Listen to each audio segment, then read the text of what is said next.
Congratulations. Just your assessment of that game first. Well, look, I thought Doncaster really worked hard and put us under some pressure, and we had to work really hard to win the game. A little bit scrappy, I thought, at times. I think particularly when we got in good attacking positions. Some of that down to Doncaster, some of it down to poor execution from us. But look, we're still growing and building as a team, and I thought there were lots of real good quality things. I thought we defended really well. Our try-line defence in particular was very difficult to break down, and lots of good things from most of our boys. I thought it was a good team performance without it being, exceptional. So lots to work on for us. But we're in a good place when we're winning by that sort of scoreline, but feel like we can get better. As you say there, it's got to be encouraging that it wasn't a perfect performance, but you still put 40 points on the team and only conceded that one try as well, which came from one of your own errors. Yeah, I mean, Uddy had got a head knock and he came back on, but I'm not sure he was 100% right, to be honest. He passed the test, but sometimes that's the way it is. And he fumbled the ball from a kick, and we concede points. But I think we've got a real pride in our try line, and we showed that today. I thought we were desperate at times when we were under pressure. That try-saving tackle from Renew for Tony on Johnson was a class example of not wanting to concede points. So yeah, we feel like we've done a good job in certain areas, but like I say, we'll go to the training ground again this week and look to just keep getting better. Just on Liam Hood, I know he came off in the second half as well. Was that another head knock as well?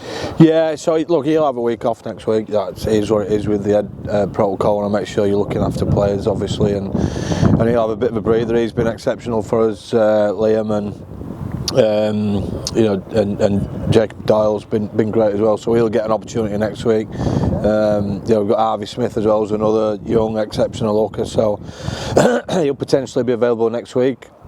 And it's we've got a couple of bumps and bruises. Oliver Pratt got a shoulder problem today, so we'll have to sort of rejig a little bit our outside backs. But it's next man up and do a good job. And I thought Griff went into the centre today and looked pretty strong there. So he potentially does that again next week.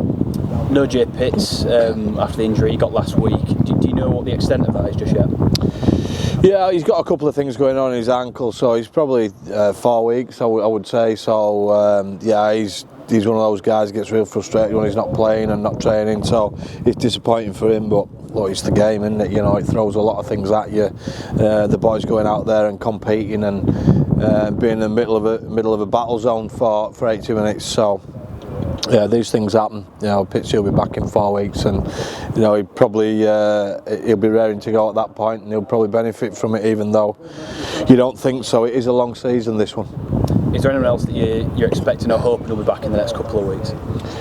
No, not in the next couple of weeks. I think Harvey Smith will come back into contention next week. We've got people like Jay McGilvray who's out longer term, Toby Boothroyd, so they won't be back in the near future. I think Jerry's maybe 4 or 5 weeks away, but apart from Harvey, I think we'll probably have what we've got, but we're looking strong, and we know we've got another challenge next week away at York, and we'll need to go there and improve on what we've done today. That'll be our aim.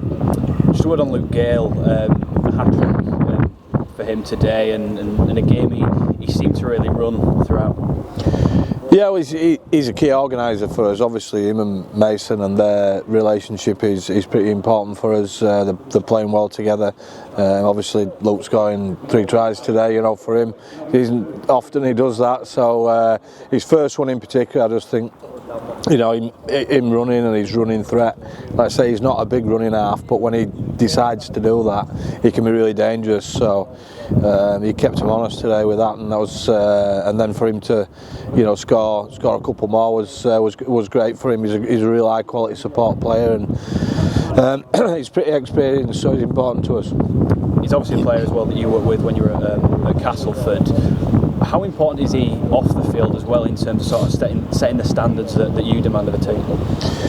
Yeah, he sort of knows what I'm like, 'cause he's worked with me before, and the sort of system and structure that that we've used is similar to what I've used in the past. There's always tweaks in certain things, but yeah, so on and off the field I think he's really good. You know, he's someone who's got great pride in his own performance and the way he looks after himself as a professional, so those sort of things are really important within a group, especially when you're looking to lift standards and uphold standards and make sure that you're improving consistently, and he's great in that regard. Someone else I want to touch on, Kai Rodwell, who's been with you for a couple of weeks now. How pleased are you with the progress he's making? Yeah, it's been hard for Kai coming in sort of midway through a season. Thought he was pretty solid last week, and he got some more minutes today. And look, he defends with a real purpose about him, you know. And when you get hit by him, he sticks. You know, the ball's not coming out. He's real solid. He's carrying the ball pretty well. I think there's areas that we'll look to grow and develop with him. He's a sort of, you know, middle 20s age middleman, which means that they haven't hit the best yet. So but he's been great. Good attitude, obviously. You know, he's played NRL, so he's a pretty good player, and we feel like he's going to add a lot to us as he grows and develops into what we're doing. And just finally, you mentioned that it's York next week. Obviously, you were pretty dominant against them early this season. Your first game of the season. Do you think it'll be a much different game, given that now both teams have sort of dusted off that rustiness a bit? Well, they're all different games, aren't they? You know, I don't think you can go into any game expecting it to just be like it was the week before, or 2, 3, 4 weeks, or whenever it was. You know, I just think you've got to start again and have your principles in place and just you know, look after what you've got to do in that game, because you just never know. I mean, we've been to a couple at Featherstone that have been, you know, real tough to play in conditions wise, and we dealt with it a little bit better the second time around. We're playing away at the minute because of a couple of problems with the ground, so I think we're dealing with that okay.